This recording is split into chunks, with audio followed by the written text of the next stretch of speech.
Donald Trump ಅಂದ್ಕೊಂಡಿದ್ರು Bharat ಇವಾಗ ನನ್ನ ಕಾಲು ಬುಡದಲ್ಲಿ ಬಂದು ಬಿದ್ದುಬಿಡುತ್ತೆ, ನಾನು ಹೇಳ್ದಂಗೆಲ್ಲ ಕೇಳಿಬಿಡುತ್ತೆ ಅಂತ ಹೇಳ್ಬಿಟ್ಟು. ಇವತ್ತು ಅದೇ ಡೊನಾಲ್ಡ್ ಟ್ರಂಪ್ ಅವರು ಮೋದಿಯವರೇ ಬನ್ನಿ ನಾನು ನಿಮ್ಮ ಜೊತೆ ಮಾತಾಡೋಕ್ಕೆ ತಯಾರಿದ್ದೀನಿ ಅಂದರೆ, ಈ ಗುಲಾಮಿ ಮನಸ್ಥಿತಿಯ ಕಾಂಗ್ರೆಸ್ನ ನಾಯಕರು ಇವತ್ತು ಏನು ಹೇಳ್ತಾರೆ? ನರೇಂದ್ರ ಮೋದಿ ಹೋಗ್ಬಾರ್ದು. ಹಂಗಾದ್ರೆ ಹೇಳ್ರಿ, ಏನು ಮಾಡಬೇಕು ಅದನ್ನಾದ್ರೂ ಹೇಳಿ. ಟ್ರಂಪ್ ಅವರೇ ಒಂದು ತಿಳ್ಕೊಳ್ಳಿ, ಈ ದೇಶದ ರೈತರಿಗಾಗಲಿ ಈ ದೇಶದ ಸಾಮಾನ್ಯ ಜನರಿಗಾಗಲಿ ಬಿಜೆಪಿ ಸರ್ಕಾರ ನರೇಂದ್ರ ಮೋದಿ ನೇತೃತ್ವ ಈ ದೇಶದಲ್ಲಿರೋವರೆಗೂ ನಿಮ್ಮ ಯಾವುದೇ ದಬ್ಬಾಳಿಕೆ ಬೆದರಿಕೆಗೆ ಈ ದೇಶ ಖಂಡಿತವಾಗ್ಲೂ ಎದುರಲ್ಲ. ಭಾರತದ ನಾಯಕತ್ವ ಭಾರತೀಯರೇ ಆದಂತಹ ನರೇಂದ್ರ ಮೋದಿ ಅವರ ಕೈನಲ್ಲಿದೆ. ಏನೋ ಒಬ್ಬ ದೇಶಭಕ್ತನ ಕೈನಲ್ಲಿ ಇವತ್ತು ಈ ದೇಶನ ಕೊಟ್ಟಿದ್ದೀವಿ ನಾವು.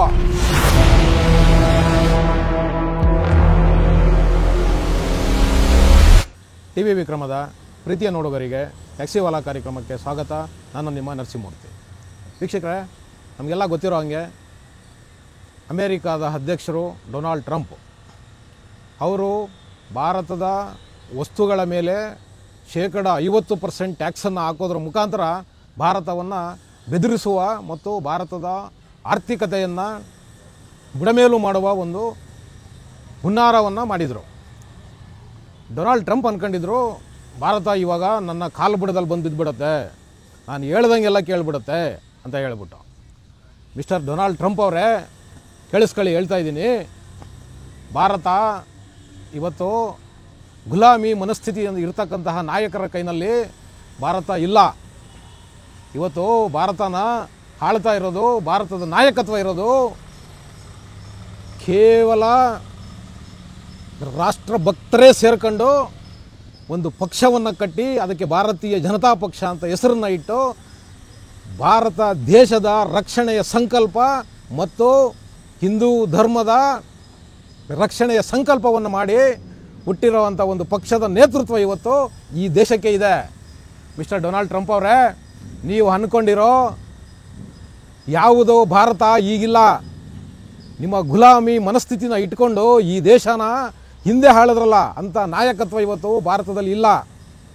ನೀವು 50% ಅಲ್ಲ 100% ತೆರಿಗೆ ಹಾಕಿದ್ರೂ ಕೂಡ ಭಾರತದ ಸರಕು ಸಾಮಗ್ರಿಗಳನ್ನು ನಾವು ಹೇಗೆ ಅದನ್ನು ಮಾರಾಟ ಮಾಡಬೇಕು ಬೇರೆ ದೇಶದ ಮಾರುಕಟ್ಟೆಯಲ್ಲಿ ಅನ್ನೋದು ಈ ದೇಶದ ನಾಯಕತ್ವಕ್ಕೆ ಗೊತ್ತಿದೆ.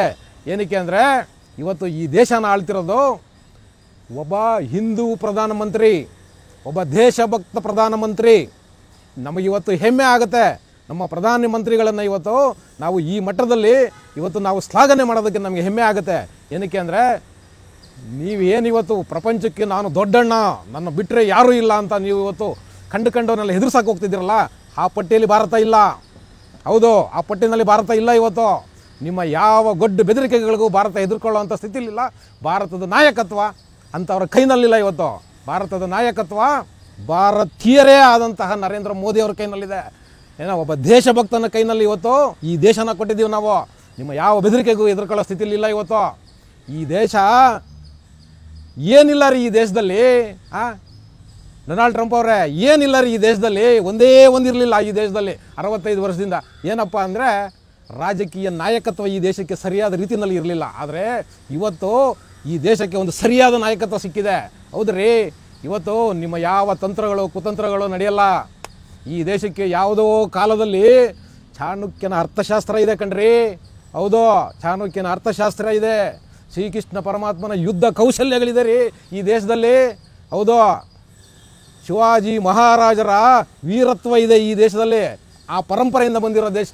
ನಿಮ್ಮ ದೊಡ್ಡ ಬೆದರಿಕೆಗೆ ಹೆದರ್ಕೊಳ್ಳೋದಿಲ್ಲ. ಈಗ ನಿಮ್ಮ ಗುಲಾಮಿ ಆಳ್ವಿಕೆನ ಒಪ್ಕೊಳ್ಳುವಂಥ ಗುಲಾಮಿ ಮನಸ್ಥಿತಿಯ ಕಾಂಗ್ರೆಸ್ ಸರ್ಕಾರ ಇಲ್ಲ ಈಗ ಈ ದೇಶದಲ್ಲಿ. ಹೌದು, ದೇಶಭಕ್ತರು ಕಟ್ಟಿದಂಥ ದೇಶ ರಕ್ಷಣೆಯ ಸಂಕಲ್ಪನ ಇಟ್ಟುಕೊಂಡು ಕಟ್ಟಿದಂಥ ಧರ್ಮ ರಕ್ಷಣೆಯ ಪ್ರತಿಜ್ಞೆನ ಇಟ್ಟುಕೊಂಡು ಕಟ್ಟಿದಂಥ ಭಾರತೀಯ ಜನತಾ ಪಕ್ಷ ಇವತ್ತು ಈ ದೇಶನ ಆಡ್ತಿದೆ. ತನ್ನ ಬೆರಳ ತುದಿನಲ್ಲಿ ಈ ದೇಶದ ನಾಯಕತ್ವ ಇವತ್ತು ಪ್ರಪಂಚನ ಹಾಡಿಸೋವಂಥ ಸ್ಥಿತಿನಲ್ಲಿ ನಿಂತಿದೆ. ಇವತ್ತು ನೀವು ನಮ್ಮ ಆರ್ಥಿಕ ಪರಿಸ್ಥಿತಿಯನ್ನಾಗಲಿ ಈ ದೇಶದ ಬೆಳವಣಿಗೆಯನ್ನಾಗಲಿ ನೀವೇನೂ ಮಾಡೋಕ್ಕಾಗೋದಿಲ್ಲ. ಡೊನಾಲ್ಡ್ ಟ್ರಂಪ್ ಅವರೇ, ನೀವೇನು ಇವತ್ತು ಏನು ದೊಡ್ಡದಾಗಿ ನಾನು ಭಾರತ ಪಾಕಿಸ್ತಾನದ ನಡುವೆ ನಡೀತಿದ್ದ ಯುದ್ಧನ ನಾನು ನಿಲ್ಲಿಸಿದೆ, ಆಮೇಲೆ ಇಸ್ರೇಲು ಉಕ್ರೇನ್ ಮೇಲೆ ಆಗ್ತಿದ್ದ ಯುದ್ಧನ ನಾನು ನಿಲ್ಲಿಸ್ಬಿಟ್ಟೆ.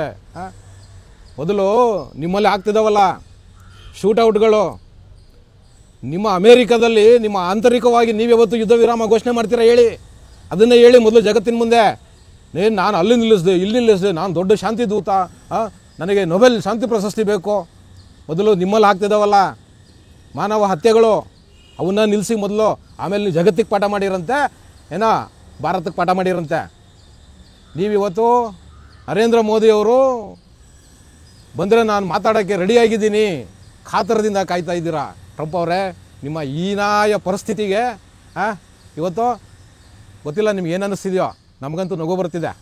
ನಿಮ್ಮ ಪರಿಸ್ಥಿತಿನ ನೋಡಿ, ಏನು 50% ಹಾಕ್ತೀನಿ, 70% ಹಾಕ್ಬಿಡ್ತೀನಿ ಟ್ಯಾಕ್ಸು, ನನ್ನನ್ನು ಯಾರು ತಡೆಯೋರು ಅಂತ ಮೆರಿತಾ ಇದ್ರಿ. ಇವತ್ತು ಯಾಕೆ ಭಾರತನ ಆಹ್ವಾನ ಮಾಡ್ತಾ ಇದ್ದೀರಿ, ಬನ್ನಿ ಬನ್ನಿ ಮಾತುಕತೆಗೆ ಬನ್ನಿ ಅಂತ? ಭಯ ಆಗ್ತಿದೆಯಾ? ನಿಮ್ಮ ಹೆದರಿಕೆಗೆ ಹೆದರ್ಕೊಳ್ಳೋವಂಥ ದೇಶ ಇವತ್ತಿಲ್ಲ ಟ್ರಂಪ್ ಅವರೇ. ನಿಮ್ಮನ್ನು ಹೆದರಿಸೋವಂಥ ಇವತ್ತು ನಾಯಕತ್ವ ಈ ದೇಶದಲ್ಲಿದೆ. ಹಾಗಾಗಿ ನೀವು ಇವತ್ತು ಅಕ್ಕಪಕ್ಕದ ದೇಶಗಳನ್ನ ಎತ್ಕಡ್ತಿದ್ದೀರಿ ಭಾರತದ ವಿರುದ್ಧ. ವರ್ಕೌಟ್ ಆಗ್ತಿಲ್ಲ, ಯಾವ ಲಾಭವೂ ಸಿಗ್ತಿಲ್ಲ ನಿಮಗೆ. ಅದಕ್ಕೋಸ್ಕರ ಇವತ್ತು ನರೇಂದ್ರ ಮೋದಿ ಅವರು ಬಂದರೆ ನಾನು ಮಾತುಕತೆಗೆ ಸಿದ್ಧವಾಗಿದ್ದೀನಿ. ವೀಕ್ಷಕರೇ, ಇದ್ರ ಮಧ್ಯೆ ನಮ್ಮಲ್ಲೇ ಈ ಗುಲಾಮಿ ಮನಸ್ಥಿತಿಯ ಕೆಲವು ಕಾಂಗ್ರೆಸ್ ನಾಯಕರು ಇವತ್ತು ಏನು ಮಾತಾಡ್ತಿದ್ದಾರೆ? ನರೇಂದ್ರ ಮೋದಿ ಮಾತುಕತೆಗೆ ಹೋಗಬಾರ್ದು, ಮಾತುಕತೆ ಟ್ರಂಪ್ ಜೊತೆ ಮಾಡಬಾರ್ದು. 50% ಟ್ಯಾಕ್ಸು ಅಮೇರಿಕದ ಅಧ್ಯಕ್ಷರಾಗಿದ್ದಾಗ ನರೇಂದ್ರ ಮೋದಿ ಮತ್ತು ಟ್ರಂಪ್ದ ಏನೋ ಸ್ನೇಹದ ಬಗ್ಗೆ ಇವರುಗಳು ಪುಂಖಾನುಪುಂಖವಾಗಿ ಮಾತಾಡಿದ್ರು. ಇವತ್ತು ಅದೇ ಡೊನಾಲ್ಡ್ ಟ್ರಂಪ್ ಅವರು ಮೋದಿಯವರೇ ಬನ್ನಿ ನಾನು ನಿಮ್ಮ ಜೊತೆ ಮಾತಾಡೋಕ್ಕೆ ತಯಾರಿದ್ದೀನಿ ಅಂದರೆ, ಈ ಗುಲಾಮಿ ಮನಸ್ಥಿತಿಯ ಕಾಂಗ್ರೆಸ್ನ ನಾಯಕರು ಇವತ್ತು ಏನು ಹೇಳ್ತಾರೆ? ನರೇಂದ್ರ ಮೋದಿ ಹೋಗಬಾರ್ದು. ಹಂಗಾದ್ರೆ ಹೇಳ್ರಿ, ಏನು ಮಾಡಬೇಕು ಅದನ್ನಾದ್ರೂ ಹೇಳಿ. ಹೋಗ್ಬಾರ್ದು ಅಂದ್ರೆ ಆಯ್ತಪ್ಪ ಹೋಗ್ಬಾರ್ದು, ಹಂಗಾದ್ರೆ ಏನು ಮಾಡಬೇಕು? ಈ ಕರೆದಿದ್ದಾರೆ ಅವ್ರು ಮಾತುಕತೆಗೆ ಬನ್ನಿ ಅಂತ, ಯಾಕಂದ್ರೆ ಏನು ಮಾಡಬೇಕು? ಸೊಲ್ಯೂಷನ್ ಕೊಡಿ. ಹೇಳಲ್ಲ ಇವರು, ಉತ್ತರನೇ ಇಲ್ಲ ಇವ್ರ ಹತ್ರ. ಹೋಗ್ಬಾರ್ದು, ಅಷ್ಟೇ, ಮಾತುಕತೆ ಮಾಡಬಾರ್ದು. ಮತ್ತು ಇನ್ನೇನು ಮಾಡಬೇಕು? ದಯವಿಟ್ಟು ಕಾಂಗ್ರೆಸ್ನವರು ಏನು ಮಾಡಬೇಕು ಅಂತ ನೀವು ಹೇಳಿ. ಏನಕ್ಕೆ ಅಂದರೆ ನಿಮ್ಮ ಮನಸ್ಥಿತಿ ಗುಲಾಮಿ ಮನಸ್ಥಿತಿ. ಆ ಕಾರಣಕ್ಕೋಸ್ಕರ ನೀವು ನರೇಂದ್ರ ಮೋದಿ ಅವರು ಏನು ಮಾಡಿದ್ರೂ ಅದನ್ನು ವಿರೋಧ ಮಾಡ್ತೀರಿ, ಏನಾದರೂ ಮಾಡಿದ್ರೂ ವಿರೋಧ ಮಾಡ್ತೀರಿ.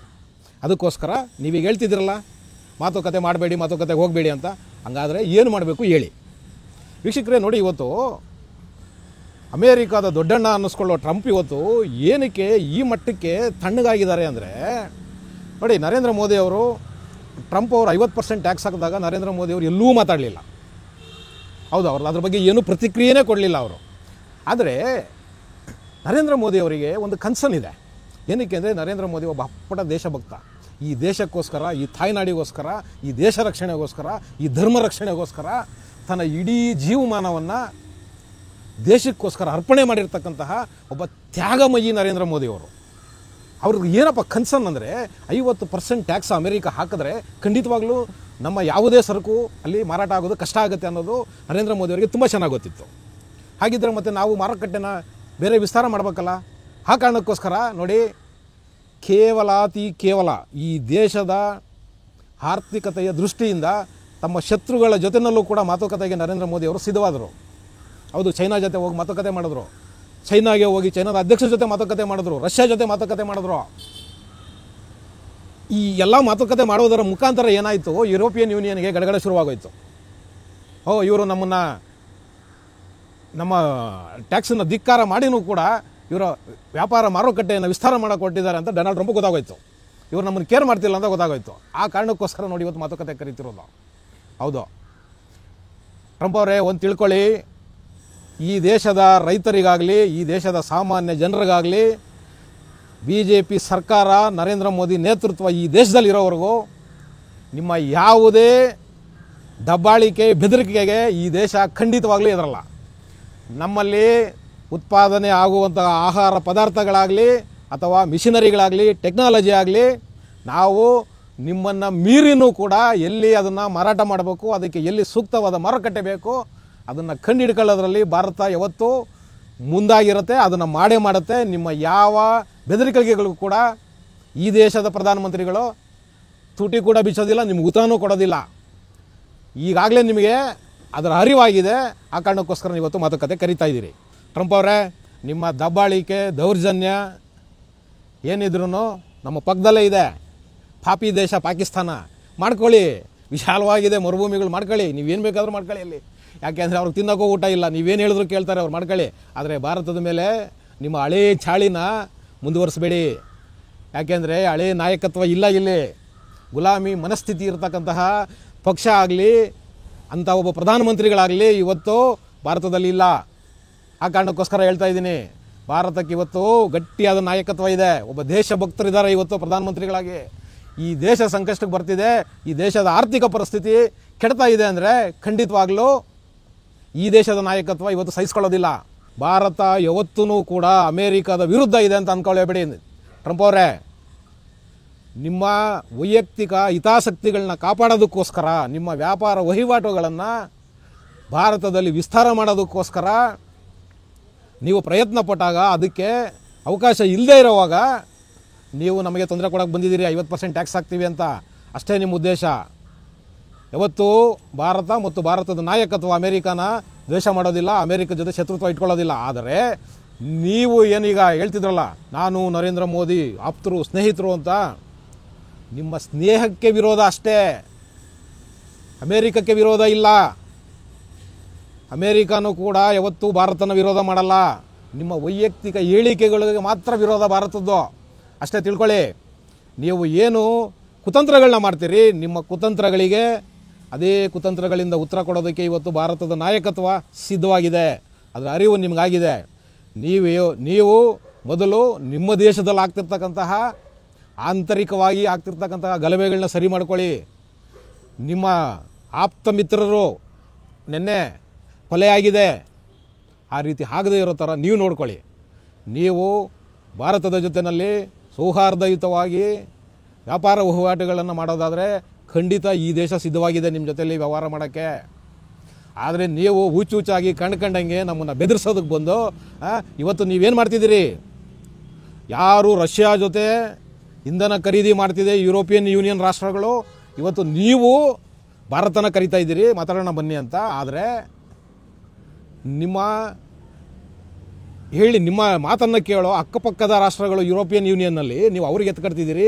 ಯಾರೆಲ್ಲ ರಷ್ಯಾ ಜೊತೆ ಕ್ರೂಡ್ ಆಯಿಲ್ನ ಖರೀದಿ ಮಾಡ್ತಿದ್ದಾರೆ ಅಂಥ ದೇಶಗಳ ಮೇಲೆ 100% ಟ್ಯಾಕ್ಸ್ ಹಾಕಿ ಅಂತ ನೀವು ಅವ್ರುಗಳಿಗೆ ಇನ್ಸ್ಟ್ರಕ್ಷನ್ ಕೊಡ್ತಿದ್ದೀರಿ, ಎತ್ಕಡ್ತಾ ಇದ್ದೀರಿ. ಇನ್ನೊಂದು ಕಡೆ 50% ಟ್ಯಾಕ್ಸ್ ಹಾಕಿರೋ ನೀವು ಭಾರತದ ಮೇಲೆ ಇವತ್ತು ಭಾರತನ ಬನ್ನಿ ಮಾತಾಡೋಣ ಅಂತ ಕರಿತಾ ಇದ್ದೀರಾ. ನೋಡಿ ನಿಮ್ಮ ದ್ವಂದ್ವ ನೀತಿಗಳು ಯಾವ ರೀತಿ ಇದೆ. ಟ್ರಂಪ್ ಅವರೇ, ಇಲ್ಲಿವರೆಗೂ ಅದು ನಡೆದಿರ್ಬೋದು. ನಿಮ್ಮ ಈ ಕುತಂತ್ರಗಳು ಭಾರತದ ಮೇಲೆ ಪ್ರಯೋಗ ಮಾಡಿದ್ದೀರಿ, ನೀವು ಅದರಲ್ಲಿ ಯಶಸ್ಸು ಆಗಿರ್ಬೋದು. ಆದರೆ ಈಗ ಅಂಥ ಅವಕಾಶ ಇಲ್ಲ. ಡೊನಾಲ್ಡ್ ಟ್ರಂಪ್ ಅವರೇ, ಇನ್ನಾದರೂ ನಿಮ್ಮ ದೇಶದಲ್ಲಿ ಆಗ್ತಾ ಇರ್ತಕ್ಕಂತಹ ಏನು ಅರಾಜಕತೆ ಸೃಷ್ಟಿ ಆಗ್ತಿದೆಯಲ್ಲ, ನೀವು ಅದ್ರ ಬಗ್ಗೆ ಹೆಚ್ಚು ಗಮನ ಕೊಡ್ತೀರಿ, ಭಾರತದ ಜೊತೆಯಲ್ಲಿ ಒಳ್ಳೆಯ ಸಂಬಂಧಗಳನ್ನ ಮುಂದಿನ ದಿನಗಳಲ್ಲಿ ಇಟ್ಕೋತೀರಿ ಅನ್ನೋ ಒಂದು ಆಶಾಭಾವನೆಯನ್ನು ಇಟ್ಕೊಂಡು ನಾನು ಇವತ್ತಿನ ಕಾರ್ಯಕ್ರಮನ ಮುಗಿಸ್ತಾ ಇದ್ದೀನಿ. ಶೇರ್ ಮಾಡಿ, ಸಬ್ಸ್ಕ್ರೈಬ್ ಮಾಡಿ, ಲೈಕ್ ಮಾಡಿ, ಹೆಚ್ಚೆಚ್ಚು ಕಾಮೆಂಟ್ ಮಾಡುವುದರ ಮುಖಾಂತರ ನಮ್ಮನ್ನು ಪ್ರೋತ್ಸಾಹಿಸ್ತೀರಿ. ಟಿವಿ ವಿಕ್ರಮ, ದೇಶ ನಿಮ್ಮ ಕೈಯಲ್ಲಿ. ಈ ಕಾರ್ಯಕ್ರಮ ನಿಮಗೆ ಇಷ್ಟ ಆಗಿದ್ದಲ್ಲಿ ಲೈಕ್, ಶೇರ್ ಹಾಗೂ ಕಮೆಂಟ್ ಮಾಡಿ. ಟಿವಿ ವಿಕ್ರಮದ ಕಾರ್ಯಕ್ರಮಗಳನ್ನು ನಿರಂತರವಾಗಿ ವೀಕ್ಷಿಸಲು ಸಬ್ಸ್ಕ್ರೈಬ್ ಮಾಡಿ, ಬೆಲ್ ಐಕನ್ ಒತ್ತಿ.